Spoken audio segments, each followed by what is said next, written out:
Hello.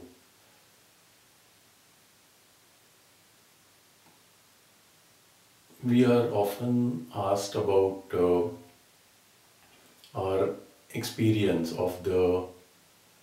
of our early entrepreneurship process and the differences in approaches that you receive from your friends, family network, and the non-friends family network in this context.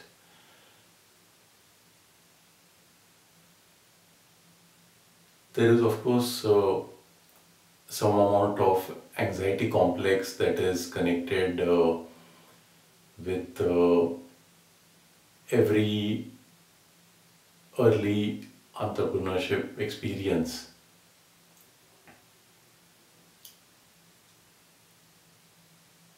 And in this reference, it is important to remember a few steps that this process gradually and naturally evolves through. It starts with the perception or visualization of an idea, a concept, by a particular entrepreneur or a group of entrepreneurs who sense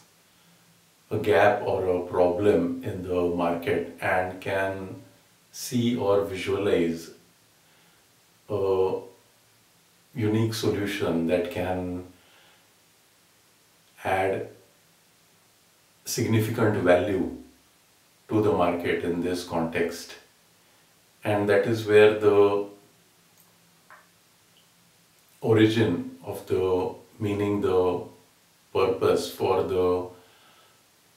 entrepreneurial process starts.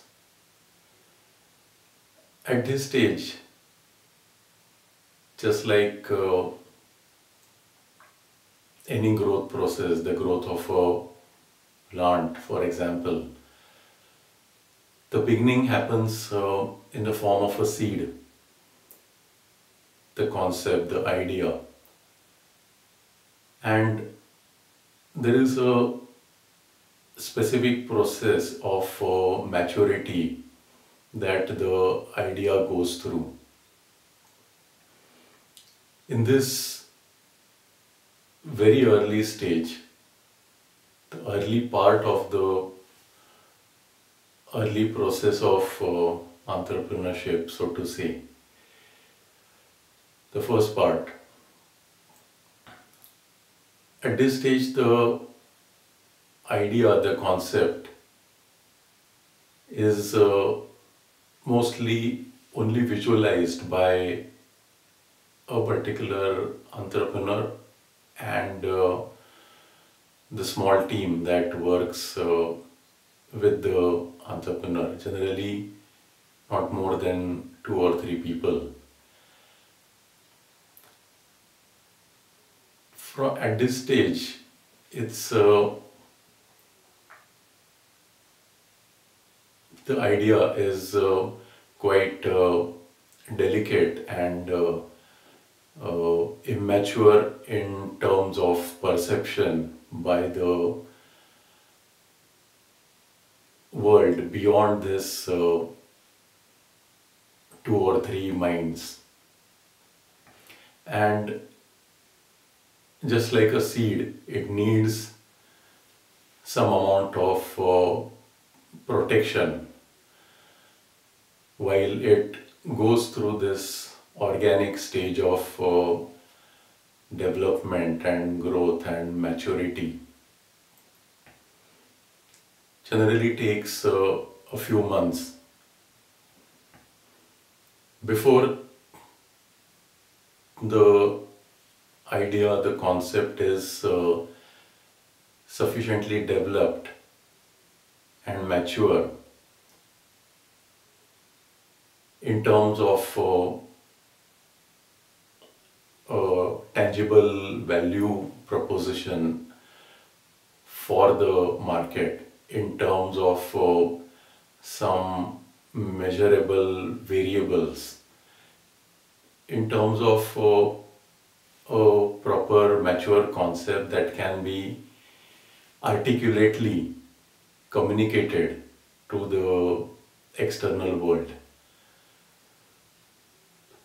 It is important that in this process the idea is protected and allowed a safe, secure space and environment by these 2 or 3 minds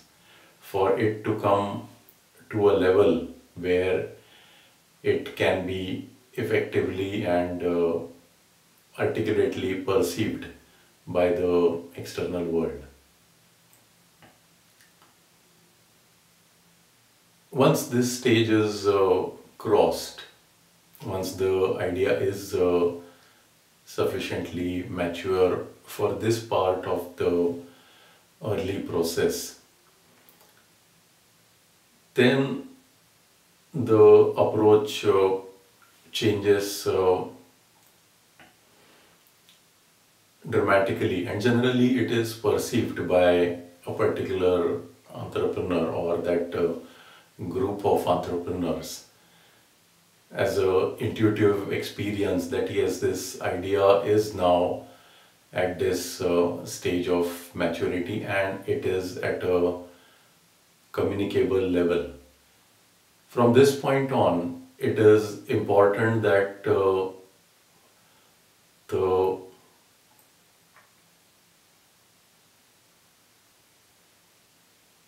layers of protection are dropped as much as possible, and that the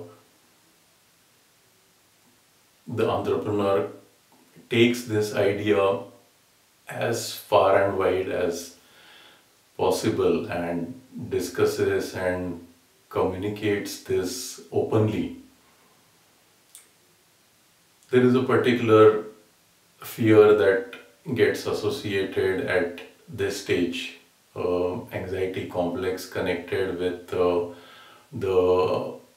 potential of the idea being stolen or copied. It is important to visualize the focus on communication of this idea to a wide and varied group at different levels of the business community beyond this anxiety complex. In reality, the uniqueness with which this idea is perceived and visualized by that entrepreneur or the group of entrepreneurs is a sufficient internal organic barrier to prevent the idea from being copied or replicated. It is very unlikely that the value and the meaning of the idea and the concept, the way it is perceived by that particular entrepreneur or group of entrepreneurs, will be perceived in that exact same way by anybody else. And that is what gives the strength of belief and trust for those particular entrepreneurs in that idea and concept, which is very difficult to replicate purely logically and artificially by somebody else to the extent where they can take it effectively to the stage of implementation. So, by keeping the anxiety complex of the idea being copied or replicated aside, it is very vital that at this stage of maturity, this idea is communicated as far and wide and to as varied group of business community as possible by the entrepreneurs.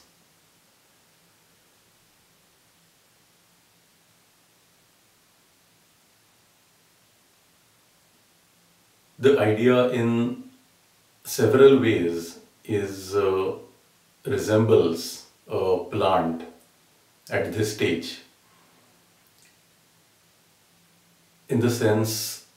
just like the early stage of maturity of the seed. Similarly, in the slightly later stages of this early process, the plant needs to have the freedom and space. The idea concept needs to have the freedom and space to find its own roots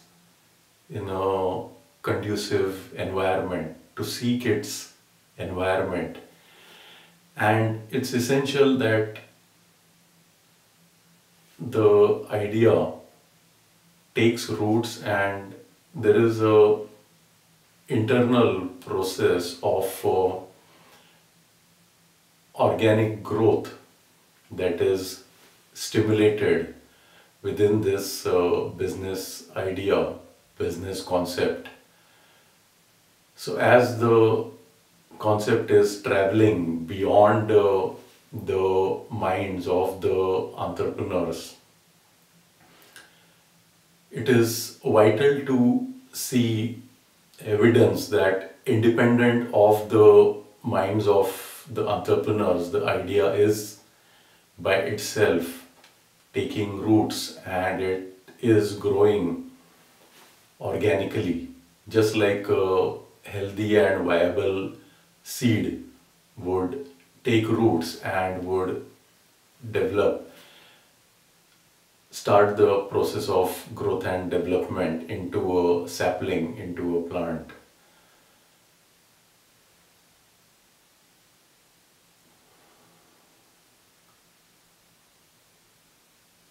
During this process,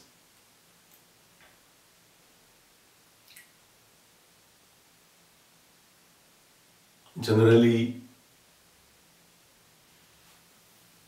given the proximity of the entrepreneurs to their friends, family network, this idea generally is discussed and receives a lot of feedback from the friends family network. There is a difference in which the friends family network can and will perceive the idea and business concept and the way in which the non-friends family network, people unknown to you, will perceive this idea, business concept. And both are equally valuable but from different aspects. The friends family network generally are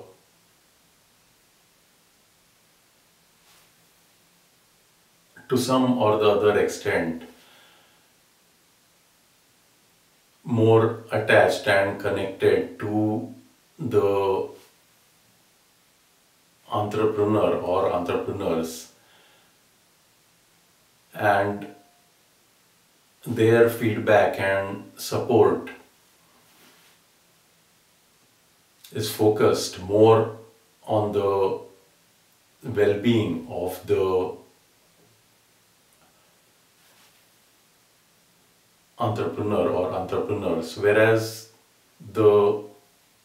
non-friends family network are able to perceive, evaluate and judge the idea for its own merit, independent in a way of the bias of who the entrepreneur is, irrespective, independent of connecting it to the well-being of the entrepreneur, so to say.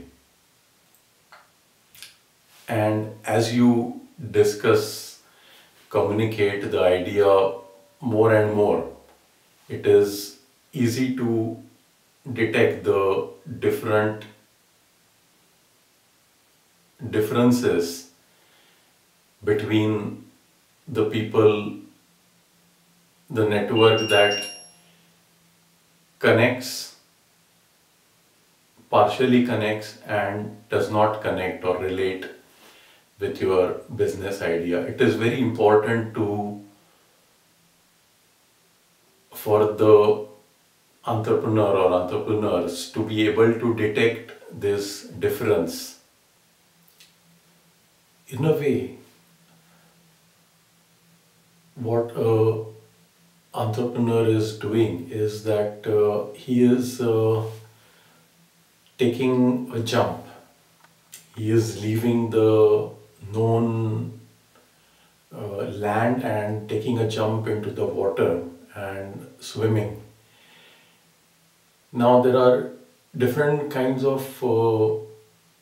people from your network that get associated to this activity. You need to develop, an entrepreneur needs to develop the capacity to differentiate between the people who would just want to, who have just come to, who are curious and have come to see what's happening. There are some who are interested in standing on the land and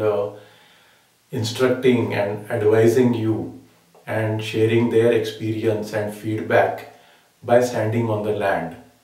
and helping you in that sense. There are some of those who are interested in stepping into the water along with you, but not swimming, just stepping into the water and standing there to kind of give you company more than just giving advice by standing on the land. And there are a few of them who are really interested in not just stepping into the water, but coming and leaving the shore and the land and swimming with you,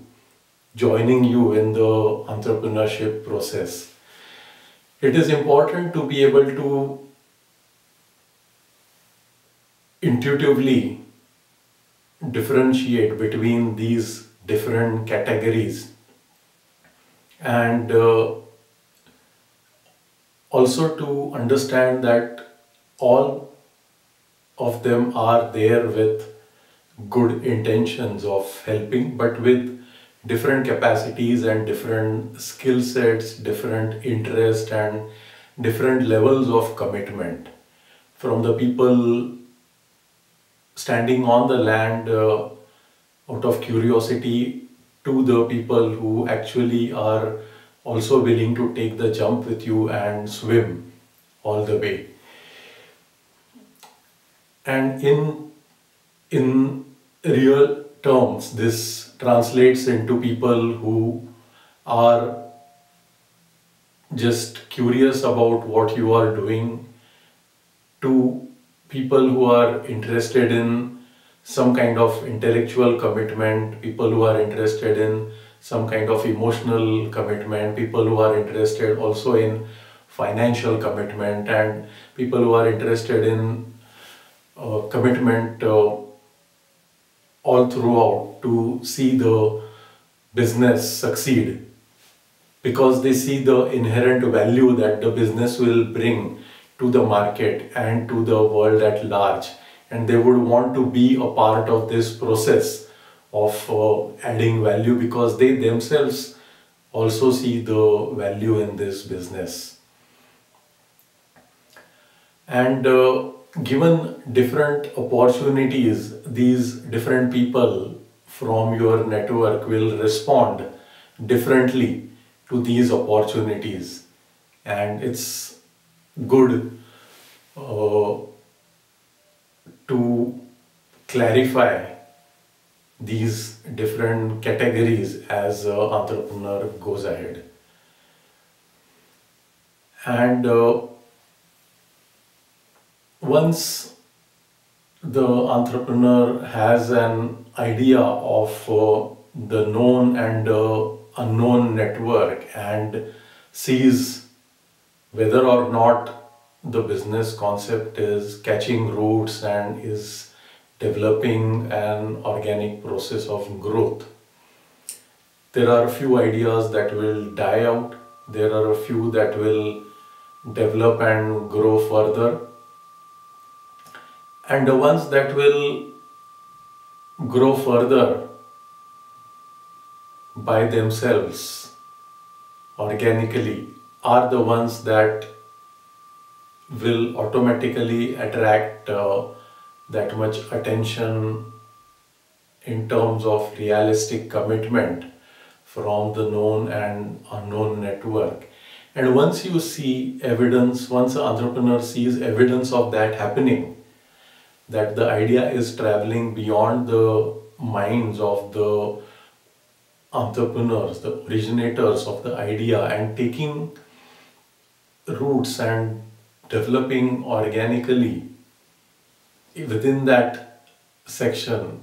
of your network, within that section of the business community, which takes it seriously and finds sufficient number of people who are willing to swim with you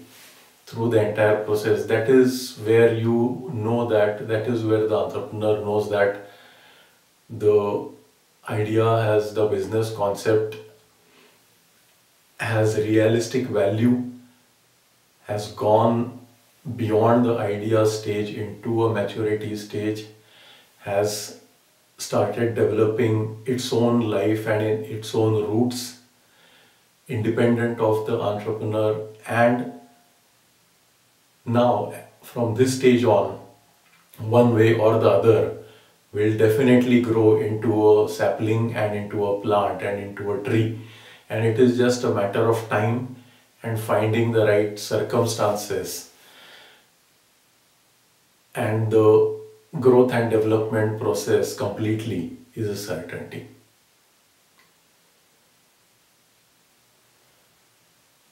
I hope sharing this experience of our early entrepreneurship process was useful. As you know, we run an online consulting platform. If you have any questions, comments, feedback, or if you would like to have a free consultation with one of our team members, please send us a contact request on our platform samandneil.com.